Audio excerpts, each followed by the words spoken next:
You're listening to the podcast that's right, about nothing. Available on YouTube, Stitcher, and SoundCloud.com. Welcome to another episode of the podcast about nothing, and we have a very special episode this week for wrestling fans. Well, not just wrestling fans, fuck it, for all fans.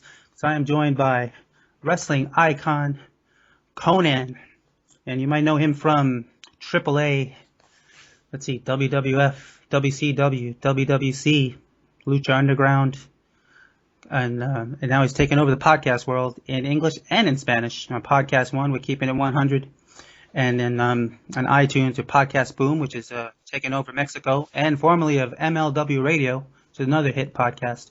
So welcome to the show, Konnan. How you doing?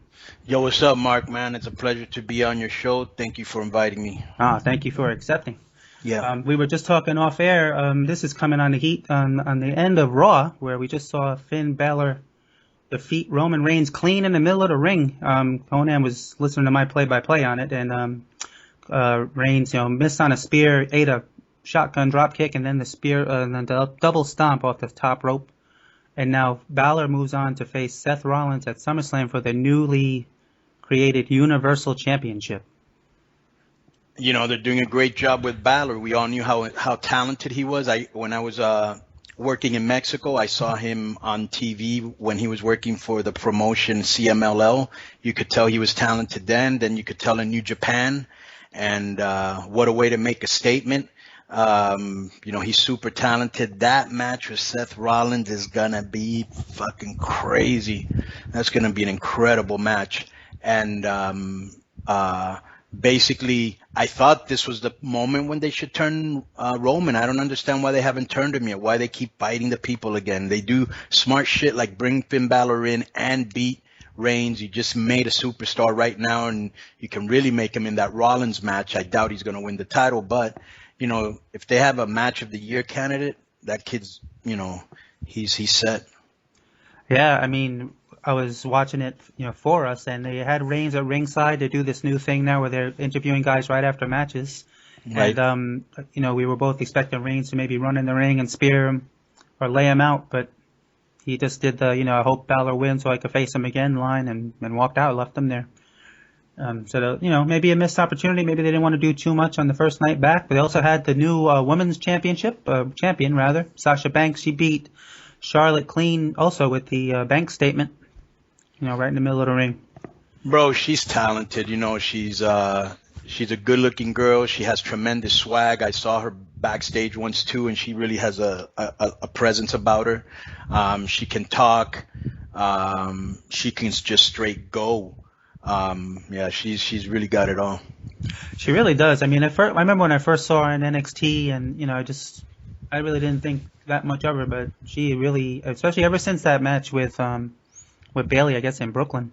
Right. I mean, she was already good leading up to that, but that really cemented her in everybody's brain, and now they took a long time to get back around to her. But what is Bayley's gimmick, like that steampunk stuff? No, that's what's Becky Lynch. She does this. Bayley's is just like she's super. Oh no, Bayley. I'm sorry, I got it mixed up. Yeah, Bayley is the one that came everyone in with Sasha, and Becky Lynch is the red-haired girl that has a steampunk thing, right? Yeah, Becky Lynch has got the goggles and all that. She lost to Natalya last night. We'll get the BattleGround in a few, but Bayley is the one that hugs everyone. Has got the tube guys coming out, shit. Right. Yeah, but she also became a really good. I don't know if they're still getting trained by Sarah Del Rey or if it's forgot her name. She was in TNA with Selena. Is it Stock? Oh, Sarah Stock. Sarah Stock. Yeah, I had read that she was training the girls at NXT now, but I don't know if that ever went through fully.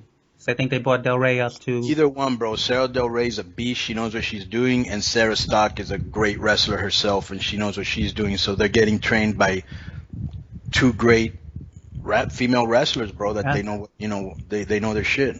I was, at first I was a little bummed because I was watching Del Rey a lot in Chikara. And, she was wrestling guys there and stuff. And I thought she was going to wrestle in WWE, but they must have made her a great offer to just train. Yeah, no, they should have let her wrestle, but that was she broke in when they still looks meant everything. Yeah. You know what I'm saying? And that model look, you know, that whole diva shit that really was so brutal. Yeah, there were a lot of hot bitches, but none of them could fucking wrestle.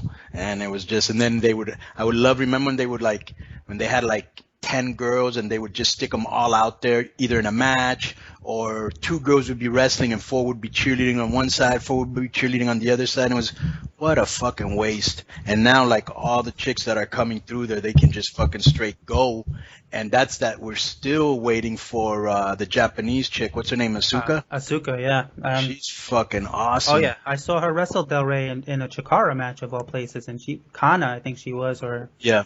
And that was a great match. And then when she came to NXT, I was like, you know, at least she has that one friend there. But she's violent. And it's a matter of time before they bring up the other one, the Nia Jax. Oh, they did. They drafted her. Oh, they already did. Yeah, I thought she was still green, but she has a really great look and presence. Yeah, she's like related to The Rock and the Usos, I think. Yeah, she definitely has those Samoan genetics going for her. But she, I don't know if she wrestled tonight. I think she did. I missed it. I was still on the way home, so I'll catch up to it. But I think she did make her debut tonight. Against who? I don't know. But we'll see. But at least they're making some change. I mean, they've changed, you know, the format. They put the announcers up on the ramp again, I think. Cool, man. That's cool. Yeah. They need, you know, when you're going to change and when you make like a widespread change like that, it makes the show look fresher. Yeah. So it's almost like a reboot. Yeah, well, hopefully it sticks. You know, hopefully they give it a chance to play out, and it's not one of those things where they freak out and go back to normal. Yeah, and I'm loving the interview after the match. That's, you know, that's missing, bro. That's something that they used to do all the time, and you know, it just is like anything else. When you haven't done something for a while, you forget. But they used to do that back in the day, and it was really effective. Yeah, so, you know, old stuff is new to these younger fans, you know, and these new crowds. Yep. You know, the stuff that we've seen, because, I mean, I've been a fan since, like, 81, 82. So right. After a while, you see cycles of things. And, you know, they got away from it, hopefully. I'm glad I don't know how tonight started, so I can't speak to it, but hopefully, like, they're not doing these 20-minute promos to start the shows, and the authority bullshit is done, you know. And okay. Hopefully they're supposedly not going to focus on them, even though they made a big deal with the commissioner and the GM. Allegedly, they're not going to focus on them as much, like dominating the show with their personalities the way the authority did and the GMs on SmackDown did. Right. So we'll see. I don't know. Right. But speaking of I would like to say something very quick about BattleGround. Oh, sure. I would like to say that Breezango is a super JoJo name. It is. I thought it was a joke when I first heard it, but they were serious. Brutal. But I wanted to say another thing. The match between the Paperboy and the and what's this guy's name? Owens, Sami Zayn. Yeah, Sami Zayn and Owens. That was incredible. Yeah, that was good. I mean, I got worried. I thought Zayn like broke his arm in that one spot when he did the. I don't even know how he recovered. That was incredible recovery. Most guys would have fell on their head or really been fucked up, but that was incredible too. And to their credit, they went right to that, you know, because normally, I mean, for people that don't know, I guess in America it's the left arm that you work or the left side. But Kevin Owens went right to the right arm after that to keep up with that, because I don't think he was planning on landing on his right arm, but they made it like it was part of the match. Yeah, well, that's that genuine chemistry when two guys have worked. Yeah, the chemistry between Owens and Zayn, you know, they picked right up on that right arm like if it was meant to be. Like you were saying, that comes from knowing each other for so long.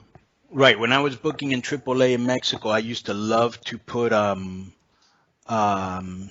do you call this? Guys that were friends, or especially best friends together, like in a feud. Or I used to like to put them together as a tag, because they would always make sure that if they were going against each other, since it's his friend, they wanted to make sure that the other one looked good, and that made the match look better. A lot of times when you're in a match, you know, the other guy's clumsy and you're not good enough to make him look good. A lot of times you don't like that guy. Maybe he has a bad attitude and you're like, fuck it, why am I going to help him? I mean, these are things that actually happen. But when you have two guys that like each other, that are really friends or have a chemistry from a lot of matches together, and there's that confidence that I know if I do this, he'll be there and he's not going to drop me or he's going to catch me, or, you know, we always have really good chemistry together. Those matches are always great. So when you get, you know, these guys, obviously you've seen how long they've known each other. You know, one of them's like the godfather to the other guy's kid, right? Yeah, I think to Owen's kid, Zane is his first son. Right.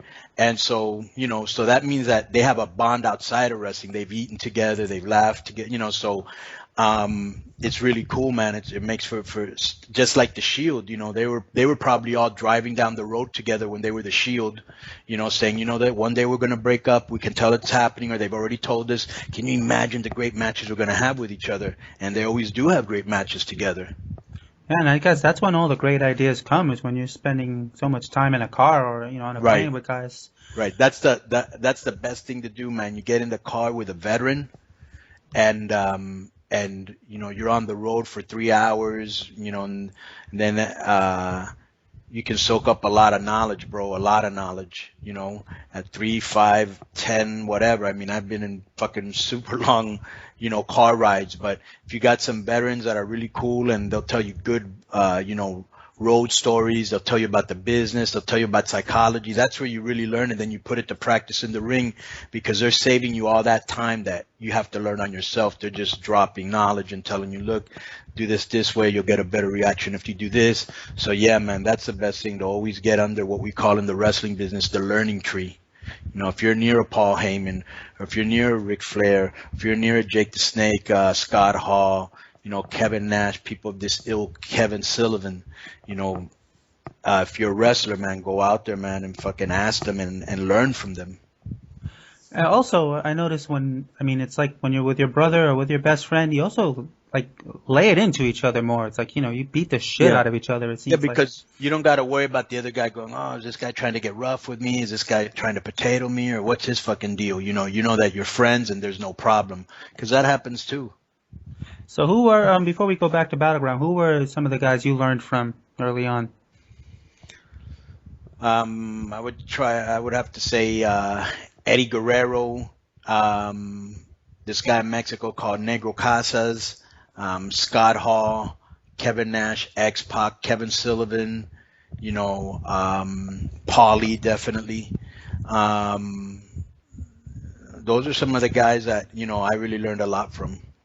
Oh, well, that's a who's who right there for anybody with half a wrestling brain, anyway. Yeah. But back to BattleGround, they had the New Day. I mean, we're gonna go all over the place with it, but they had the New Day and the Wyatts. What did you think of that New Day Wyatts fight? I know you guys touched on it on Keepin It 100. I mean, it came on the heels of that final deletion thing, but I don't really think they were similar, you know. No, I thought obviously WWE, due to the resources, was a lot better produced and slicker, but I just liked it, man, because the final deletion, it had some parts that I thought were hilarious, like when he jumped off the Prince sign, or when they were throwing the fucking firecrackers at each other.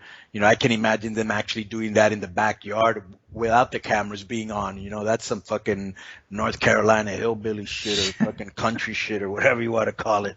So, but I thought WWE was awesome. It looked like an old school grainy horror movie. Yeah. You know, and it was really good. Some of the physicality, and I know I'm being nitpicky because you may not even remember it, but some of the physicality for me was a little, didn't look really good, and they could have shortened it a little, but I thought it was really gripping, especially at the end when all those fucking lights turned on in the trees and behind the car. Man, that was very well done. No, I liked it too. I was surprised. You know, I thought they were going to play off of that on BattleGround, like, and have a bunch of Wyatt guys show up, but since they split them up in the draft, you know, it really didn't make sense.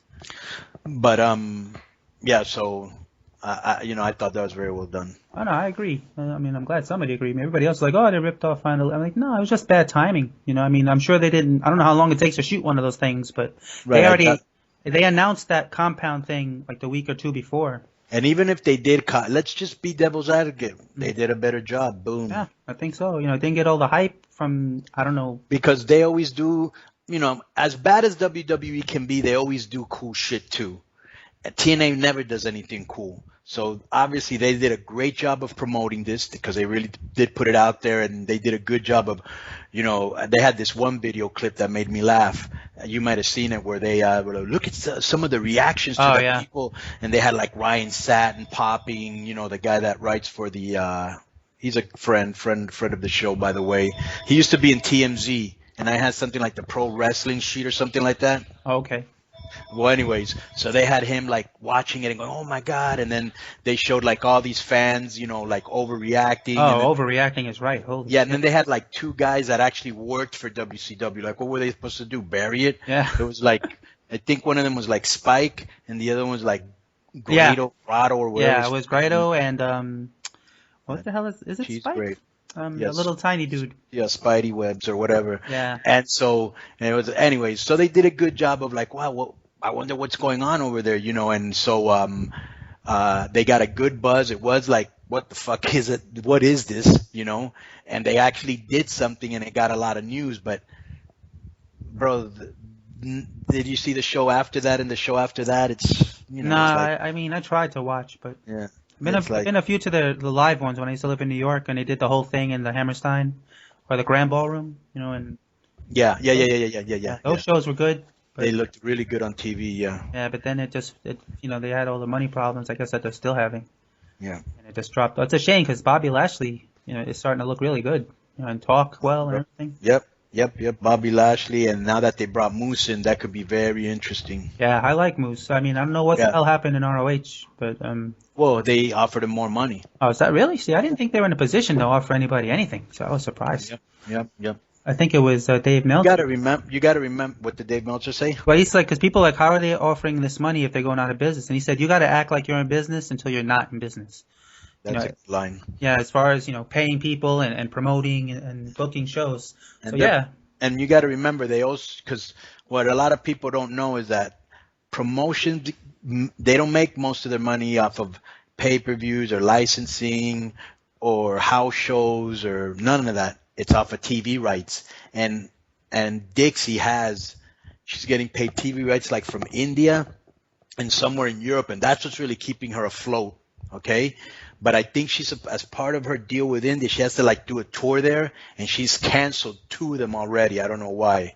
So, but that's like what's keeping them alive. And so obviously they have more money than ROH because ROH doesn't have any real big TV deals anywhere. You know what I'm saying? Yeah, outside of that Sinclair thing. Because I actually had talked to Moose for a show that he's gonna do for some friends of mine in Monterrey, Mexico, and I was like, well, bro, why didn't you go to fucking WWE? And he had some like domestic violence shit back like maybe 7 years ago, and with the shit that happened between Lawler, it was bad timing. That's why a lot of times people say timing is everything, which it ain't, but it is almost everything. Because who gives a shit about timing if you ain't got no talent? Boom. But at the end of the day, he said that the timing, they wanted him to wait, and he was like, fuck it, I don't want to wait, and he took the cheese. You know what I'm saying? But good for him because it's a step up from ROH. He'll still be in WWE's radar. I mean, if you only signed I don't know if it's a 1 year, 2 year, 3 year deal, whatever it is, he's going to be in WWE's radar, and he could probably go straight over there. Plus, I mean, even though it's smaller, but the style of TV that TNA does is similar to TNA, Yeah. so they could see him, on the, working to the camera and talking. And I mean, I'm not obviously involved in wrestling at all. I just know all the terms, but Right. work for the hard camera, all that stuff, see the spots, get his cues, and show that he knows how to talk on TV. Because ROH does a lot of television, but it's a different style. It's an old school style. Yeah. But I do like Moose, so hopefully they do something with him. I thought he maybe would show up on Lucha Underground. That would have been pretty cool. Yeah, no, I think they talked to him, but I don't think Lucha starts till like January, and he didn't want to wait because you got to understand, Lucha Underground doesn't give contracts like TNA or WWE. Well, not all in TNA are like that, but they don't give you those year-round contracts where like if you work or you don't work, you get paid. They pay you every time you wrestle. Oh, okay. And sometimes they'll have you wrestle twice in a day, and they'll just pay you for that day. And I don't know if that changed. Maybe they pay you for every match. But so all right. So for the last 2 or 3 months they were working in Lucha Underground, but now what happens from July till January? Yeah, you ain't making anything. Right. So he probably was looking at that. I'm coming to Lucha Underground just as they're ending taping season 2. They're probably not going to start till January, and I don't want to wait. Yeah, I think they just wrapped season 3 too. Yeah. Actually, so that must be hard for them to keep them. I mean, they signed these huge NDAs, I'm sure, but to keep your mouth shut. That's really hard to not be able to talk about stuff, especially in wrestling, because I mean, you know better than I do. Wrestlers love to talk, but that's a younger crowd over there. Yeah. Well, they're all happy. They have work. They've never been on TV. You know what I mean? Who's the only guy really? Morrison, Van Stryker, and fucking that's I'm sure there's one or two I'm missing, but most of them have never been on TV. They're all from the Indies. They're all young. They're all in LA. The Mexicans are loving it, bro, because there's food in the fucking dressing room, which there isn't in Mexico. They're not on shitty fucking dilapidated fucking buses that is subject to being held up on the fucking highway. Hotels that are so disgusting, bro. Disgusting working conditions over there. Yeah, I saw you. Go ahead. Sorry, cut you off. No. And so, nobody wants to make any fucking waves over there. Yeah, because I remember you had posted a picture on your Facebook, Konnan official 5150, people looking for it, and they were sitting on car tires backstage in Mexico. Yeah, they didn't have chairs, so there's one of their biggest stars, who's also a super mark for himself, Carla Parca, was sitting on a humongous like tractor tire, because they had no seats in the back. It's like, really, dude? I remember Chris Jericho, I think it was his first book, and he said, I don't know if it's Arena Mexico, but there was like a hole in the floor, and that was the bathroom. Or something along those lines. Yeah, I wouldn't doubt that, bro. But, it's like, I remember the first time I went to Japan, and there was a hole in the floor, and I was like, did somebody steal the toilet? And they're like, that's where you use the fucking toilet there. Wow. Speaking of toilets, we'll go back to BattleGround. Well, no, Breezango's match wasn't on, that was on the pre-show, I think, against, I didn't watch their match. I just think when I hear that name, I just really Breezango. That's the best you could come up with. Yeah, it was pretty bad. I mean, I caught the very end of it, and they did beat the Usos. I think Tyler Breeze pinned one of them. He put his knees up on a splash and rolled them up, following the splash. All right. So, slow start for the Usos. But those guys always have good matches. So I'll give it to them. I remember when they first started, and I was like, these guys are shit. But now they're pretty good. Yeah. What else? We had Owens and Zayn, as we were talking about. Zayn went over at the end with two, called what, Haluva kicks? Hell of a kick, I guess it is. But I don't know how they're going to keep them apart from each other, though. The story is those two cannot stay away from each other. Well, that was a pretty kind of, finality to what they were doing. I mean, he got beat pretty good, right in, you know what I'm saying, right in the middle. Yeah. I mean, he beat the crowd. I just I don't know what happened tonight on Raw to see like how Owens bounced back. Maybe somebody could let us know after they hear this, or I'll check it out later. But like you said, those guys are good friends. He's got no problem letting his friend kick the shit out of him and pin him in the middle of the ring. Yeah, and I think that this is the end of this for right now. They're both coming out of this super strong. There's not one fan that's not going to be behind.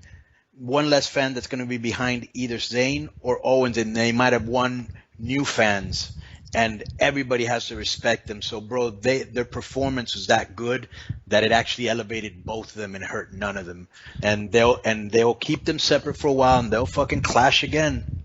And we'll remember, oh shit, it's about to go down like the first time. So they got money right there. Yeah, when I was younger, it used to be that way for like a Bret Hart or Shawn Michaels or something like that, or two guys that are always going to have, because there's a lot left for them to do. Hell in a Cell, a one-on-one ladder match, no DQ matches. They didn't do any of that shit yet. Right. And so it's all, but, they've been overdosing them with the last few. And then, of course, the always beautiful tagging them up, okay? Yeah. And then, of course, the always beautiful one turning on the other, and there you go again. You can do, that's what's so great about, wrestling. When you write it right and you book it right, you can, and WWE just frustrates me because they do so many good things, and then they do things that you're like, did the same people that write this write that? How is that possible? Yeah. It's like, you don't watch a good show of fucking, I don't know, like what show do you watch right now on TV? Well, I was just watching that Stranger Things. I don't know if you tried that out. It's pretty good. No. But I watched Game of Thrones. I watched Breaking Bad. Okay, Game of Thrones or Breaking Bad. It isn't like one episode was great and then 4 were really bad, and then, you know what I'm saying? It's like it was always great. It's like, why isn't WWE always great?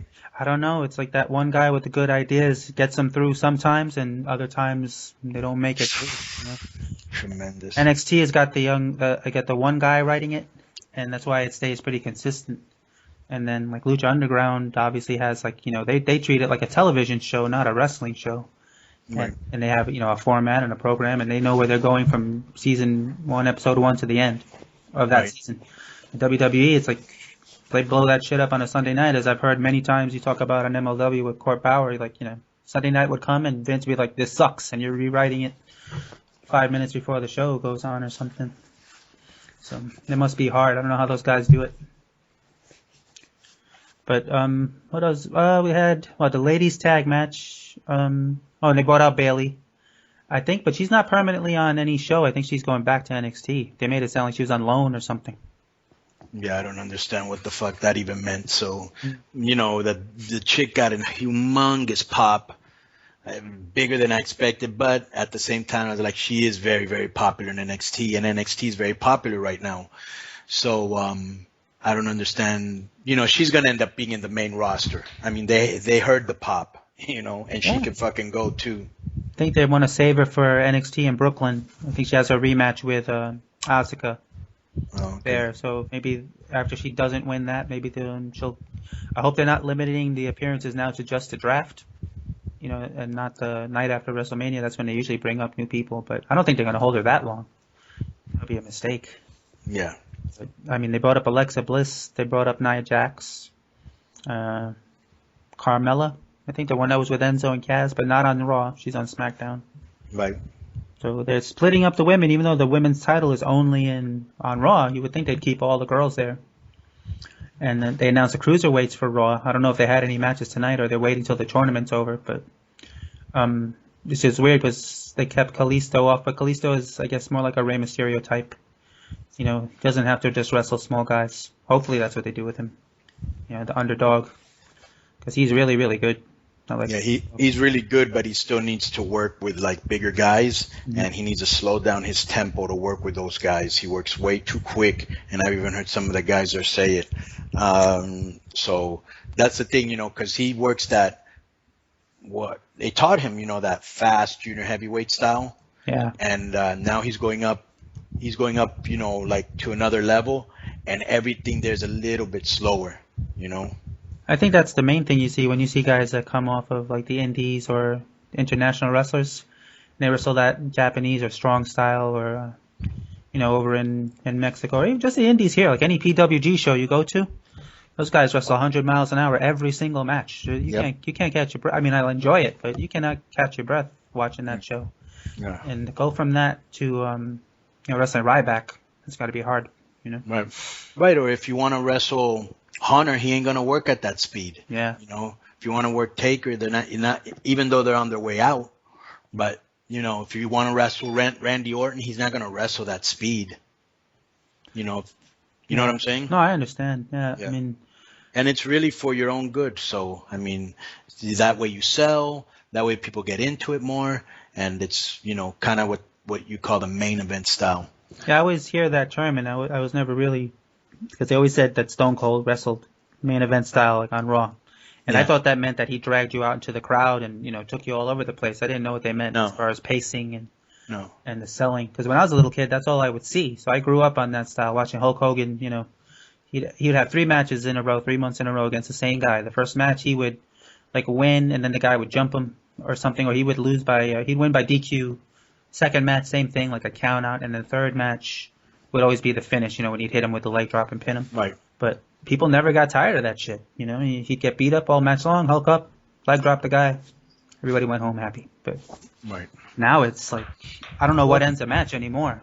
Some of these moves, I like it, but it's hard to watch sometimes. Bro, that's just evolution because, I remember when I was a kid, Dory Funk Jr.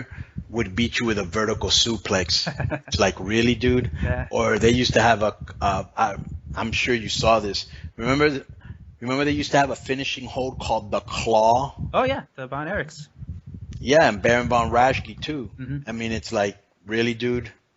I mean, some of them were just ludicrous. It's just evolution, man. Oh, no, I mean, I love wrestling now. I'm just saying, now, last night. Yeah, no, and I know what you're saying. Yeah, Owens got hit with a brain buster, or it might have been the other way around, on the apron. Yep. And I was like, how do you even have any more match after that? But they went on for another 5 or 10 minutes. Yep.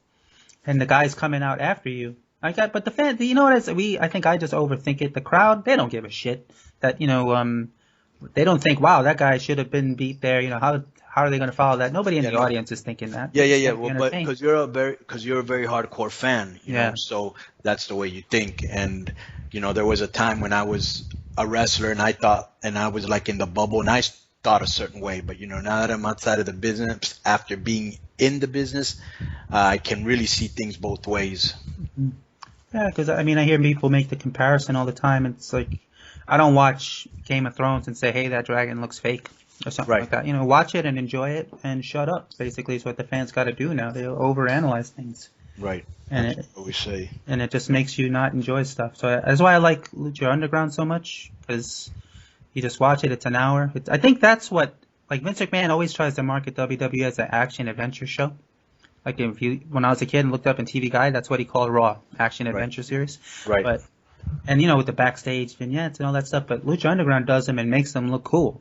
And I think he might not ever admit it to anyone, but I think that's the vision he probably had for WWE, like a TV show about wrestling.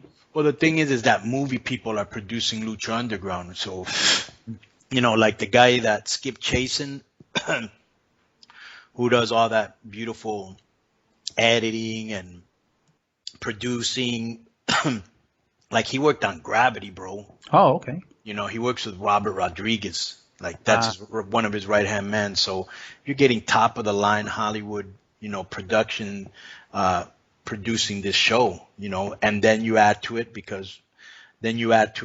incredible wrestling, and just something that looks different and unique, and it's Lucha, and they got a winning formula. Unfortunately, they, due to the network that they're on, they don't have a lot of viewers, but they are an underground hit, that's for sure. Yeah, no pun intended. But they, I don't think they'll ever leave that network as long as Robert Rodriguez. Maybe he'll sell the rights to let him air repeats somewhere else or something. Yeah. But I can't see like first run shows ever not being on El Rey unless the channel just, goes away or something like that. But because they haven't come up with anything else outside of that show that's original, that's stuck. So we'll see. But I hope they stay around one way or the other. There's a lot of other options now, the internet and streaming shows and stuff like that. So hopefully they stay in business. But back to BattleGround, I keep forgetting about them. Well, you mentioned Randy Orton earlier. What did you think of his segment with Jericho? Jericho makes me laugh because he's always wearing that scarf. Yeah. And I actually saw him at a party once, and he was wearing that scarf, and I was like, this guy's too much. He even wears it in public just to get people pissed off. And that's why I love his sense of humor. But, he went in there annoying Orton. You knew Orton was going to RKO him, and you wanted him to RKO him, and he did. And it was good. I thought it was funny when Jericho goes, you're going to hit me with that now? You're going to hit me now? How about now? And then boom. And so, I love the two shots he took at, I don't know why he took a shot at Bandango. Maybe he's mad about their name, Brizango, just like I am. And then the other one was when he made the Lesnar comment about, I'm not enhanced. I was like, that was boom. a surprise. I like that. That was good timing and everything. Yeah. I saw it immediately, like, online. Everybody's like, well, doesn't Orton have 2 strikes? It's like, well, that's a pass, Don't care about that now. Yeah. He's talking about Brock. We'll mention him a little bit later in a few. Right. And again, that's what we go back to, Mark. Most fans like you that know that, you're like the minority, bro. If you go into an arena and you go, how many of you knew that Brock Lesnar was busted for I don't know what? Bro, most of the arena is not even going to know. Right. It's weird. It's a weird dynamic, because the pay. I always call them the paying crowd. It's the kids, the parents, and a very small percentage of them are people like me, and even less, hopefully. Well, it seems like more are the ones that just want to chant, and they pay money. They can chant what they want, But it does get distracting sometimes. Most indie fans go to indie shows. Yeah. So you get what you're doing is mostly, you're going to have hardcores at every arena, but mostly it's like, the casual fan is going to this show, the one, oh my God, they're in town, let's go watch them. I want to see this guy. And the hardcore, they're like, fuck it, I'm gonna wait to fucking, Prince Puma comes to town. He's coming next week. You know what I'm saying? Yeah, I used to be the same way. I mean, it's weird. WWE house shows, I haven't been, like, I was in Madison Square Garden for the last one. They just seem to fly by. Like, the matches are really short, except for the main event. And the main event might be long. It wasn't like years ago where every match, I mean, that shit was the whole 3 hours when you were there. Right. But when you go to it now, it's very, very, it's almost like a dress rehearsal for Raw, what you see. With maybe a good main event. But the last few MSG shows, they've been really pumping up and putting good matches into it. Yeah. So we said that the New Day, they lost to the Wyatts. I guess they put over Bray really strong. I think he pinned Xavier. I don't understand what's going on there because they're not going to intersect anymore. So the New Day's on Raw, and they were doing this thing where it looked like Bray was hypnotizing his ass or something like that. I thought that was awesome. Yeah, it was cool, but I liked it. I just don't. It's just weird because they can't follow it now. Yeah. They're on two different shows. So Bray's on SmackDown, I think. And New Day? New Day is on Raw.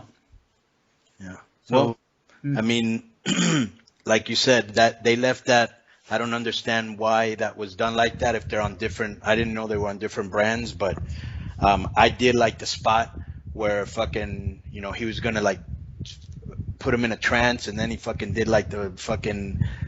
I call it I like when Bray does like that fucking spider devil's bridge shit. Yeah. And that was fucking sweet. And then I liked when all of a sudden he snapped out of the trance. Then he went after him. I mean, like they were telling a story. Yeah, and the crowd was into it when he broke it. Everybody was into it, And I got a big pop when fucking big bootios, whatever, Big E went through the rope. Oh yeah, I thought he broke his neck. Man. That was nice too. They had a nice little match, a good storyline. I liked the story, that they were trying to conquer their fears, and then fucking Xavier finally got in front of in front of Bray. I thought it was well done. I liked it. Unfortunately, that finish, doesn't make too much sense. Yeah, I mean, but like you said, it leaves it for something down the road. They will have pay-per-views where they cross the brand, so maybe they'll pick it back up again, but. I mean, there's no payoff as far as like the tag championships go. It looks like Braun Strowman is going to be his own guy. I don't know what they're doing with Rowan, and I don't know when Harper comes back or which brand he's on when he comes back. Right. But I think they're leaving Bray by himself. Maybe he'll finally get a. He doesn't really need anybody, bro. No, he doesn't. And hopefully now he may be, and I may be missing somebody, but he may be the best character that they have. At least for a long time. I can't think of anybody original. I mean, he plays his role like an actor. It's really, I mean, there was a while there where he was just doing way too many promos, and I was like, gee, another promo. But when he gets into his character, it's very believable. And I think he sticks to it, like on off WWE interviews and stuff, and radio interviews. He stays in character. He doesn't break, which is cool. Like, The Undertaker just flat out doesn't do interviews, but Bray, when he does them, he stays as Bray Wyatt. The only time he really didn't was, I think, on Stone Cold's podcast. Like, he didn't do the whole shtick. But anything on the radio, on TV, he doesn't break. It's like a method actor. Right. But I like him. And like you said, I can't think of any other original guy that they brought up in a long time. Even the way they brought them up with those vignettes and everything. That was old school stuff. You don't see that. That was super old school and well done because look at the fucking vignettes they've done for the colognes. Yeah, oh God, that's so bad. What? It hurts. They have the same last name I do, and I'm like, kills me. Poor guys, and bro, they're super fucking talented. And I wrestled with them in Puerto Rico, which, as you know, in Puerto Rico in wrestling, that is the biggest name ever. The colognes. Yeah, Carlos. Yeah, and so he. Those vignettes they did with them in front of like a green screen, that was just brutal. Yeah, it's like, I mean, I think they were trying to do like the obnoxious thing, oblivious obnoxious thing, talking about how great Puerto Rico is, but it just wasn't working. But you never know, because I used to say the same shit about the New Day when they brought them in with the church and the choir and how shitty it was, and somehow they became popular. So sometimes you're so bad that the crowd just decides you're good. Yep. Not that the New Day were bad wrestlers, but the gimmick was so bad that. Oh, yeah. No. Well, what they did, they just said, fuck it. If they're going to give us this piece of shit gimmick, which it was, and racial and stupid, that just sounds like something Vince would have come up with or okayed, And so, let's get 3 black guys and put them together. with a choir. Right. And then that was it was fucking brutal. Yeah. But anyway, so they were like, fuck it. And they had fun with it. They flipped it, you know. And I remember with Eddie Guerrero, we had that same thing. I remember he was doing the thing with China, and he was not liking it at all. And I go, bro, just fucking make chicken salad of chicken shit.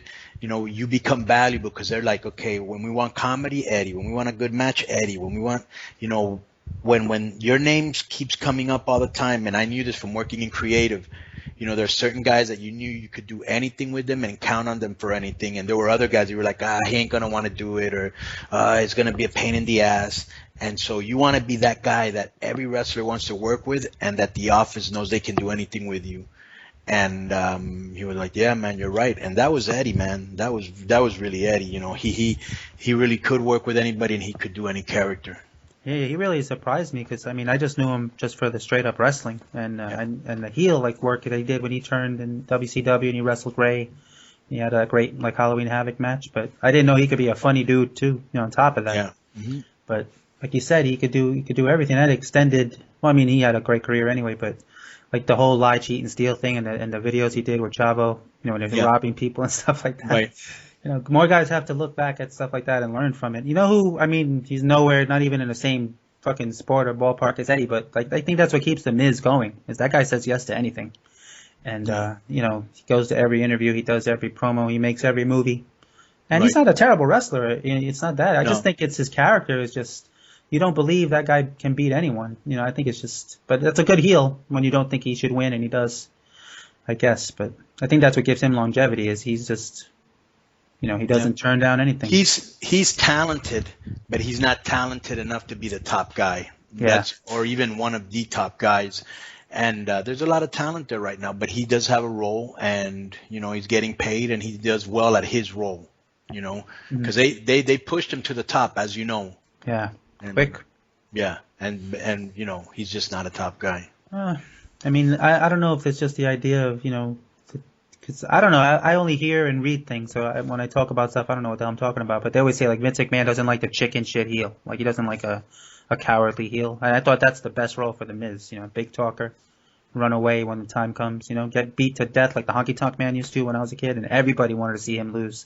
And he was a champion for 14 fucking months, something like that. But Madison Square Garden would be sold out because they were like, there's no way this guy's gonna beat Macho Man. There's no way he's gonna beat whoever. And you would go out there to see him lose, and he would always escape. That was the only time I saw my grandfather curse in English was when he beat he got away from Savage, and they had Jimmy Hart up in a cage above the ring and everything. Did he curse like my grandfather? He'd just throw two random curse words that had nothing to really do with each other? Yeah. Mother Beach. Yeah. I think 2 times I saw him do it. Once was sorry for any fans who don't know who we're talking about. It was the Islanders. It was Haku and I think it's Rikishi now, but I think they were a team and they were called the Islanders in the WWF, and they lost. No. It was Haku and Tama Tonga, which is Rikishi's brother. Ah, okay. And, Kid Tonga. The Tonga Kid. Yeah, the Tonga Kid. Yeah, and they were the heels at the time, and they beat Strike Force. But I think bro, let me tell you something.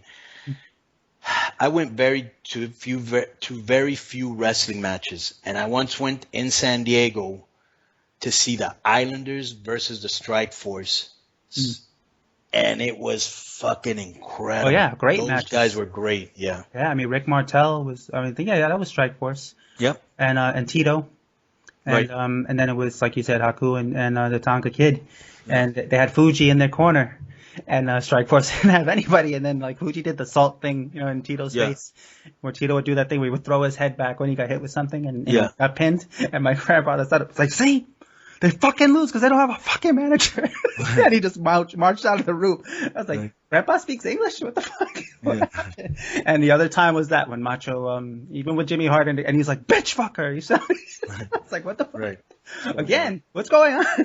What reality is this? But he was so into it because, my family's all from Puerto Rico, and out there, the wrestling, maybe even now, I haven't been there in so long. They take that shit seriously. Yeah. Humongous. Yeah, bro. I once did this angle, which you might have seen. Did you ever see the one where the angle I did with his daughter? Oh, when you hit it with the guitar.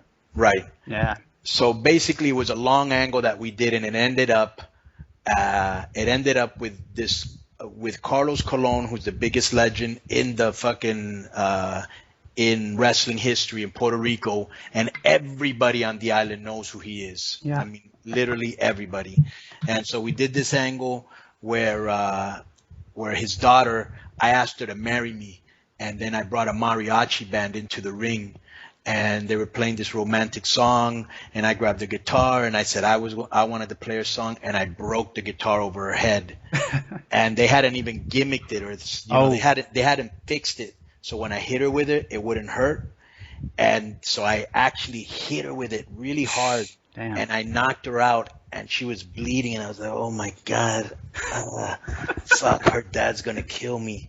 And her dad looks up at me, and he goes, that's good for business. Bro, when I got outside, they had to bring the fucking riot police to get me out because they were lit. And you can see this on video. It's on YouTube. You could literally see people with sticks and branches trying to beat me up and throwing rocks at me, and they were fucking holding everybody back. They were really, like you said, they get into the wrestling. Oh yeah, I mean it's crazy, but it's a great. I've only been to one show out there, and it was like the worst show to ever go to. It was the Bruiser Brody, the night he got stabbed in the Bayamon, I think. And I mean, I'd never been in a crowd like that before. Like you said, one lady, she got there too late. She didn't realize because Abdullah was wrestling Carlos for like the 500 millionth time. And first time for me to see them, though, so I loved it. And this lady 3 rows back from us had showed up and didn't know the match had already happened. And she was like, oh, yeah, I came all this way, like across the island to see Carlos. And like, oh, you wrestled like 3 matches ago. She was fucking pissed. Holy shit. Yeah. But let me tell you, Puerto Rico's so small that you could literally get like from one side of the island to the other like in probably less than 4 hours. Yeah, I think so. Because we were nowhere near that stadium. It was a long ride to get out there. Yeah. But, I mean, not compared to other places. But I think we drove in and out of a thunderstorm. It was weird. It was still going on when we went back. Yeah, but he's a super legend down there. Oh, yeah, he is. But that was the first night I saw him, Abdullah the Butcher, the Great Muda. He was a super black ninja. Right. I saw Kabuki. I saw TNT, Savio Vega. Right. Danny Spivey, who was supposed to wrestle Brody, and he ended up wrestling Tony Atlas, which was no explain. Well, they weren't going to explain it to us, but we didn't know what the hell was going on. Right. And I think the Young Bloods. I saw Chicky Star. He was the biggest heel at the time. He's great. Yeah. And that was a hell of a card. Yeah, it was a pretty good card. It was. I mean, I don't know if it was like pumped up as. That must have been some sort of anniversary show or something. That doesn't sound like a normal card. Yeah, it was in a big baseball stadium, and it was funny. Between matches, the kids would run out of the seats and go into the ring. Yeah. Jump around and then run back, before the match started. They do that in Mexico a lot too. It was pretty cool. But little did I know, who I was seeing. That was the first time I saw a moonsault too. Was when Muda did it to one of the Young Bloods. Yeah. I was like, what the fuck is this guy doing? And then I know he was like the White Ninja or something like that in Florida. But I didn't realize it was the same guy. And then I saw him against Sting, and I was like, wait a minute, I know who this dude is. And, now he's who he is, like one of the biggest guys ever. But, let's see, what was the main event? Oh, yeah, the Shield triple threat for BattleGround. We'll get back to that eventually. See, I don't know. Personally, I thought when the Shield started, I thought Dean Ambrose would be, like, far and away, like, the best of the 3. But it didn't turn out that way. I think Rollins, ended up being the best, or currently. But I don't know if it's just his character, Ambrose, or the way they put him out there with the jeans and the tank top on, but I don't know. He does too much of this crazy wannabe funny stuff, and it just doesn't work for me. I mean, obviously it works for other people. But what did you think of that match? I think on the mic, Ambrose is the best of the 3, obviously. Reigns isn't even in question here, but, I think Ambrose is really funny. And he's funny. He has his own style, and like I remember, I love the backstage vignette that they did before the match when Shane and Daniel Bryan came up to Daniel Bryan came up to him. I always call him Bryan Danielson. They came up to him and they were like, yeah, you're the guy, you're the guy, and then you know what I like about you, that you have a lot of them. Before he said Hardy goes, oh, a nice T-shirt, a leather jacket. No, you have something that they don't have. Yeah, they don't have. And I thought that was great, just the timing on that. I mean, he's just a natural on that mic, and people really like him a lot. I mean, I used to just make fun of him that physically I was like, really? Yeah. This guy looks like crap. And if anybody should have kept that fucking shield thing on, it was him. Yeah, seriously, he looked cool. He used to slick back his hair. Yeah, He looked smooth, and then he just started doing the crazy man thing. But the people are getting behind him. You know, the crazy thing. Well, he takes a good beating. He has great matches, and he's great on the mic. People are really getting behind him. Yeah, and they built his finish now to be something that you don't get up from. You know, everybody hits with it. He started it with Jericho, I guess, and then Owens, Seth, now Reigns. When he hits that, Dirty Deeds, whatever he calls it, you don't kick out. It's about time they start doing that. Right, and the way they use Jericho is very intelligent, because what they do is they let him get some wins and so keep him strong. So people always think that, and they'll always give him a big win hinder. So people think Jericho's still a player and is somebody that you're beating. You know what I'm saying? And then they'll beat him, but usually that person is somebody that is going to go on to bigger things. Like they already know this guy's going on to bigger things. Let's have Jericho take him to the next level. And so Jericho is really good in that role. Yeah, he did it for Dean. He did it for AJ. Everybody was complaining about that WrestleMania match, but even AJ said later on, with Stone Cold, that he knew what was coming on Monday night. So, he had a hint. So, he was just happy to be at WrestleMania, but it's, still a big match. And like you said, that made Jericho he was already a big deal, but he looks good winning his WrestleMania match.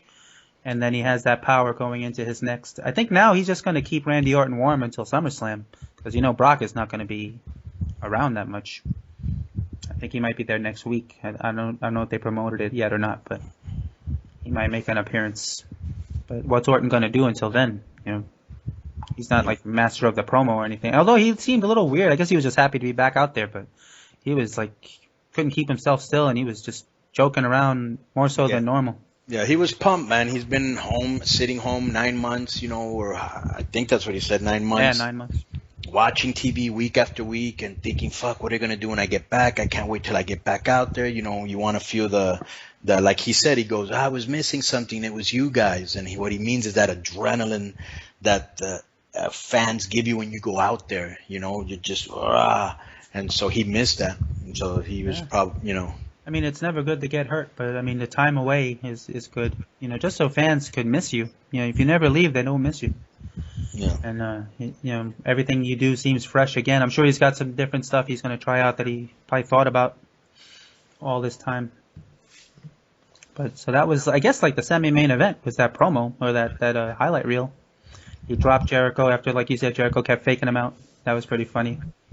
And then the Shield main event came. And like we said, Ambrose 2 nights in a row now for Reigns. I mean, he lost last night to Dean, and now he lost to Finn Balor clean again. So he's really paying for, his. Did they ever say what he got in trouble for, Roman Reigns? I heard it was pot and Adderall. Ah, okay. So I don't know if you get suspended for pot. I think you get fined. Yeah. But I think the Adderall is the one that did, and they made him apologize in front of the whole dressing room, for what? Yeah, but what does Adderall do?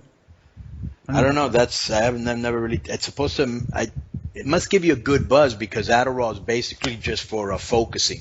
Oh, okay. So I doubt he needs it to focus on anything. So it must give you a buzz. That's something I've never tried. Oh, okay. Because I've heard of it before. I just didn't know what it was. People are like, oh, steroids, this and that. I'm like, I don't think that guy's ever need. I mean, I don't know, but football player, Samoan, you probably don't need steroids. No, I'm sure he's done steroids for sure. Yeah. I mean, he was. Yeah. He definitely looks a little I don't know if it's just the way that vest is designed. Tonight he had an all black one on, as opposed to last night we had those yellow stripes on the side, and he just looked bigger than normal.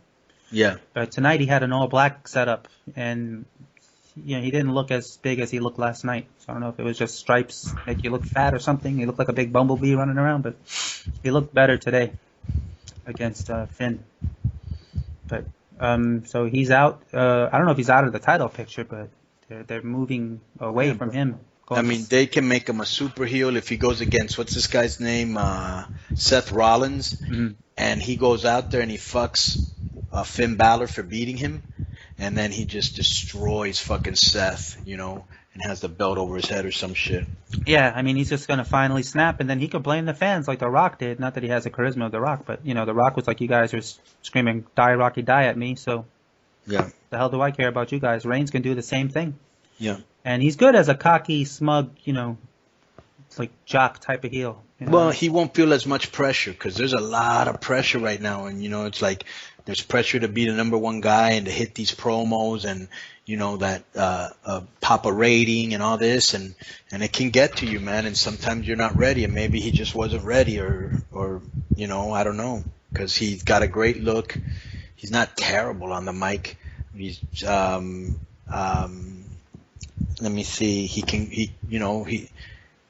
can be led to great matches. And from what my friends tell me in the dressing room, he's cool. He's a cool dude. So I really don't know. Oh, like you said, it was probably just too much too soon. And on top of that, bro, I have said a lot, is the people are still mad that when they wanted Bryan Daniels and when they wanted CM Punk, they didn't give it to them when they wanted him. They made him wait and wait and wait and wait. One guy ended up leaving. The other guy ended up getting hurt, and they never really saw their full potential. I think they're still pissed about that, bro. And so now when WWE says, yeah, this is our guy, Roman Reigns, people are like, fuck him and fuck you. And that's, I think, what's happening. That was definitely because, the Shield was hot, and they were cheering for Reigns. And like you said, when it wasn't Daniel and it wasn't Punk, and Punk, did that whole interview, calling out Triple H and all these guys for everything that was going, and to make Roman look strong. I think that's where they really started to boo Roman after that, because it was, that was the joke, and nothing Roman did. He was doing the same shit he always did. But he's the victim of, like you said, backlash. So now when they get these quote unquote indie darling types, they're not screwing around with them. Like that Balor, and they got Well, I think they signed Johnny Gargano. He's good too. Yeah, he is good. I don't know I think Roderick Strong might be going. He's great. Yeah, I love Roderick. He's the guy that got me back into watching indie wrestling again. Was when he used to wrestle like Davey Richards and then Eddie Edwards. Yeah. And he was the first guy that I had seen doing those combinations. Like he would hit you like 7 or 8 or 9 moves in a row, but you couldn't even tell what the fuck was going on. Bro, that motherfucker, one day we were throwing the football backstage in TNA, and man, he could whip that football. And I think he told me he was a quarterback. In high school. And then those brutal chops. That's probably why. He gets a freaking cannon for an arm. So that ended up. I'm sure you guys will touch more on before we close things down. I just want to talk real quick about the other podcasts that you've got going on, because you have formerly of MLW Radio. I'm sure you'll still pop up, here and there on that show. But you have Keepin It 100 on Podcast One, which is I think getting ready to go on its 4th episode or 3rd. Yeah, we're going on our 4th. I was in MLW, good friends of mine for about 4 years. And then I just jumped over to the Chris Jericho network.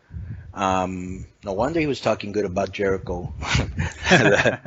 But it's on the Chris Jericho network on Podcast One. And the show's called Keepin It 100. And basically what I do is I don't really get in depth into wrestling like your show.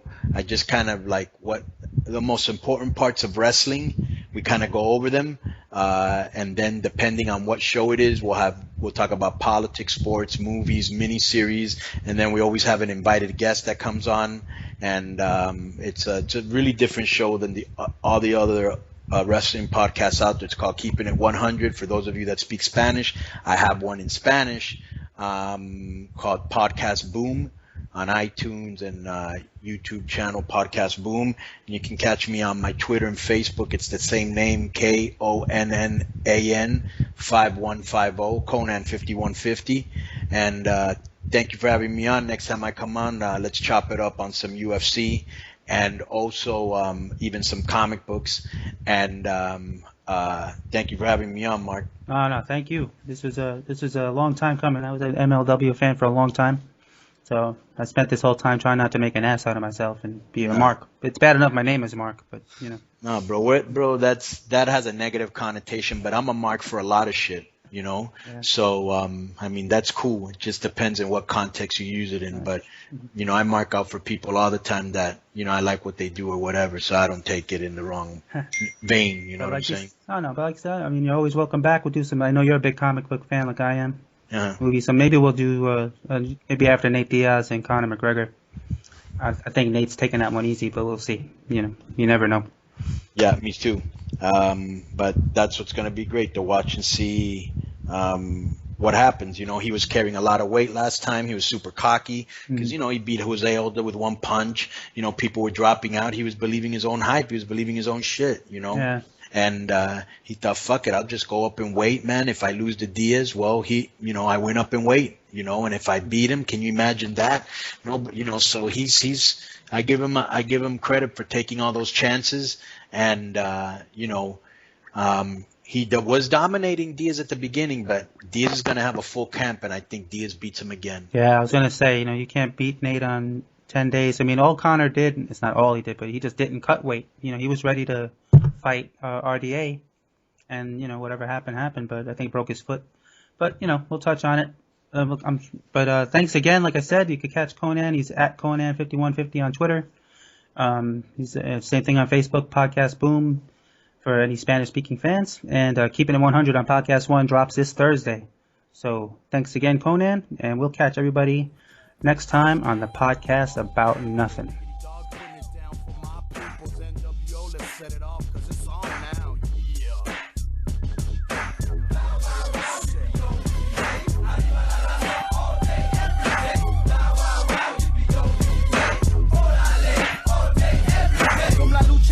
To the WCW, got not the hit that's straight up loving you. And from the orale essay to the yes, yo. Who wants to step to my homeboy K-Dog and get slammed on the mat? Shit, your whole head crack. The way man once last vocals on a filter so track. I step into the ring yelling orale. From Mexico all the way to the USA. Puro chingazos, putazos, no abrazos. Getting scuffed up, walk, we get roughed up. Tequila sunrise, we watch them burn. When we finish off the bottle and we eat the worm, it's our turn.